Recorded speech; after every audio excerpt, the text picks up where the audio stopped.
Okay, in this example, we have to use synthetic division to show that x equals negative 2 is a solution of the equation x cubed minus 4x squared minus 3x plus 18 equals 0. We'll then use factoring to find the other zeros of the equation, and finally we'll write the function in factored form. Eventually we'll sketch a graph of the function on our calculator, and then we'll try and tie up our answers to the graph and interpret their meaning. So, this begins with showing a request to show that x equals minus 2 is a solution. Well, if x equals minus 2 is a solution, okay, if x equals minus 2 is a solution, then x plus 2 must be a factor, okay, which means that if we divide by x plus 2, we should get a remainder 0, okay. If we divide by x plus 2, we should get a remainder 0. Okay, so that's how we're going to show what we're required to.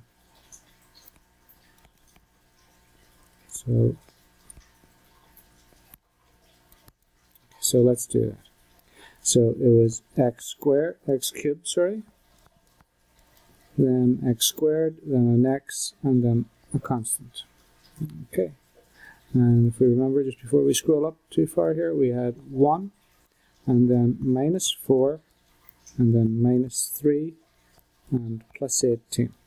Okay, and we're going to divide by the factor here is x plus 2. So if we're going to divide by x plus 2, we need a minus 2 out in front. Okay. Okay, so let's do this. And if we're doing it correctly, we should get a remainder 0. So start off by bringing down this first coefficient. So that's 1. Now multiply negative 2 by 1 is negative 2. We add here, negative 4 times negative 2. Sorry, negative 4 plus negative 2 is negative 6. So multiply again. Negative 2 by negative 6 is plus 12. 12 minus 3 is 9. And minus 2 times 9 is minus 18. And if we add here, that's going to give 18 minus 18 is 0. So that looks good. So it's going to be, we started off with an x cubed on top, so this is going to be x squared, x, the constant, and then our remainder. Okay, so the remainder is equal to 0. And that means the first thing that we had to show was to show that x equals minus 2 is a solution, and that's what we've just done. So x minus 2 is x equals minus 2 is a solution. Okay.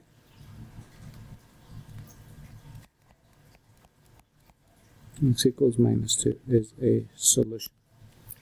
Okay. The next thing we're asked to do is use factoring to find the other zeros of the equation. So what we've got right now is we have x cubed minus 4x squared minus 3x plus 18 divided by, we divided by x plus 2, remember, and we're saying that's equal to x squared minus 6x plus 9. Okay, so that means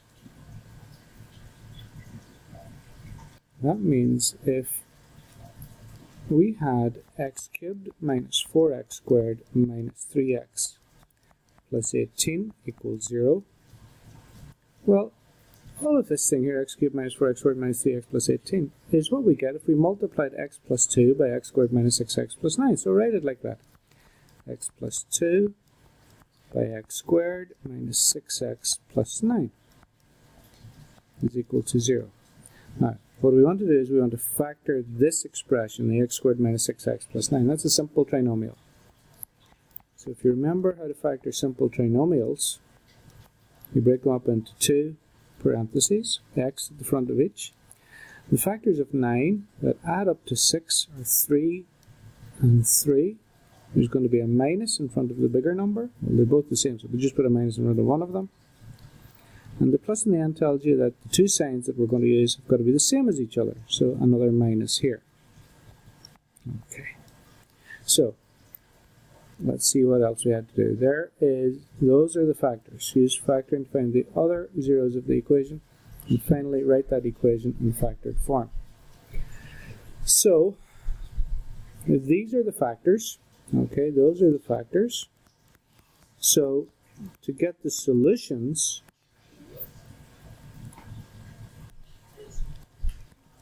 we just put each of them equal to 0 separately. So x plus 2 equals 0, x minus 3 equals 0, and x minus 3 equals 0. The first one gives us x equals minus 2, which we already knew. We knew that one. This one gives us x equals 3, and this one gives us x equals 3. So that's a repeated root, okay? Same root appears twice, so that's a repeated root. Okay. Now, let's see, what else do we have here? We have to write the expression in factored form. Well, if we wanted to do that, pretty simple. Just write f of x equals all these factors. X plus 2 times x minus 3 times x minus 3. Okay, and finally, scroll back up to see what else we had to do. Sketch a graph of the function and use your calculator. So let's open up the calculator here, and let's graph it. Y equals x cubed minus 4x squared minus 3x plus 18. Okay, and do a zoom 6, and then we can zoom out until or change the window settings until we have something that we like. I'll just use zoom out. So zoom out is zoom 3, and then press enter because it'll zoom out from the middle. And when we do that, we get a picture here. So let's draw a box around the bit that we're interested in. So zoom 1 will give you zoom box. The cursor is on the middle right now, but if we move it out here a little bit and then press enter, we can start to draw a box. So move over a little bit and then come down. Okay, so something along those lines, press enter.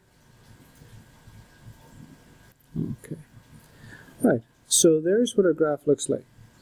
But the thing that I want you to pay careful attention to is the x-intercepts. So there's one here, and if we look, that's 1, 2, that's minus 2.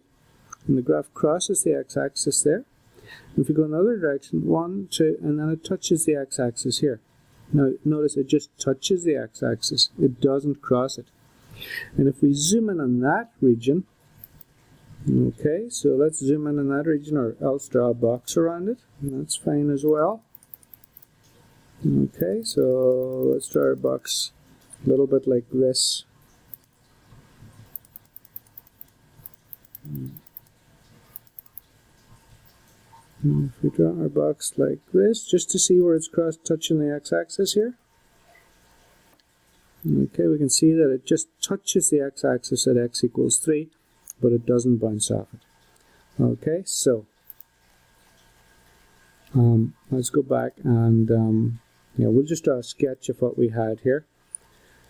So if we can pull this down just a little bit further. So the graph looked like this.